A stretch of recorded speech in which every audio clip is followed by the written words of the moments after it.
PSL তারকাদের emergency exit, Pakistan ছাড়ার কয়েক ঘন্টার মধ্যেই অনিরাপদ হয়ে ওঠে পুরো শহরটা। গোপনীয়তা সঙ্গে কড়া নিরাপত্তা, এই সব কিছুই রাতের আধারে সংক্ষিপ্ত সময় যেন ভোরের সূর্য ওঠার আগে।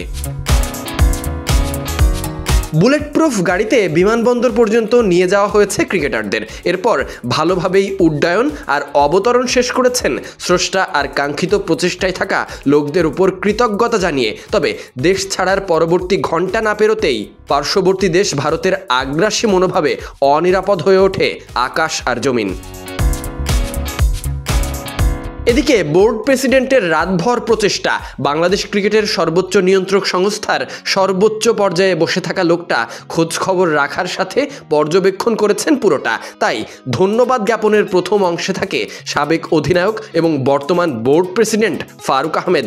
এমন কঠিন সময়ে বাংলাদেশ থেকে খেলতে যাওয়া দুই ক্রিকেটার নাহিদ রানা এবং রিশাদ হোসেনকে নিয়ে দুশ্চিন্তা বাড়তেই থাকে, তবে থেমে থাকেনি কেউ। পরিশেষে পাকিস্তান ছেড়ে সংযুক্ত আরব আমিরাতের উদ্দেশ্যে রওনা দিতে হলো গভীর রাতে। নজর আর খবর পুরোটাই ছিল পাকিস্তান সুপার লিগে অংশ নেওয়া দুই বাংলাদেশি ক্রিকেটার। তাদের সঙ্গে ছিলেন দুই বাংলাদেশি সাংবাদিক যারা টুর্নামেন্ট কাভার করতে গিয়েছিলেন পাকিস্তানে।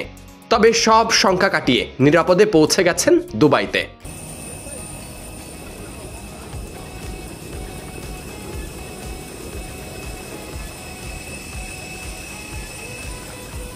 পাকিস্তান থেকে ওই বিশেষ ফ্লাইটেই দুবাইয়ে নিয়ে যাওয়া হয়েছে পিএসএলে অংশ নিতে যাওয়া পাকিস্তানে অবস্থান করা আরও বিদেশি ক্রিকেটারদেরকেও। প্রচণ্ড গোপনীয়তার সাথে ইসলামাবাদ ইন্টারন্যাশনাল এয়ারপোর্ট থেকে পাকিস্তান ইন্টারন্যাশনাল এয়ারলাইন্সের পিকে 261 ফ্লাইটে পাকিস্তান ত্যাগ করে সবাই।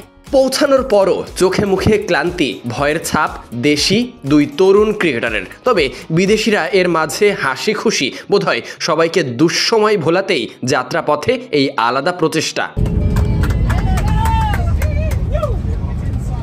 এর আগে রাওয়ালপিন্ডিতে অনুষ্ঠিত হতে যাওয়া করাচি কিংস এবং পেশোয়ার জালমির ম্যাচটি স্থগিত করা হয়েছিল। পরবর্তীতে বিদেশি খেলোয়াড়রা খেলতে না চাইলে পিএসএল সংযুক্ত আরব আমিরাতে স্থানান্তর করা হয়।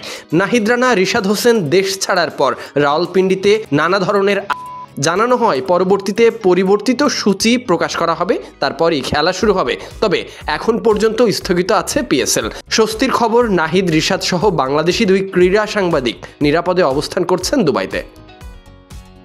Sadiq Ahmed, Sunny, BD cric time.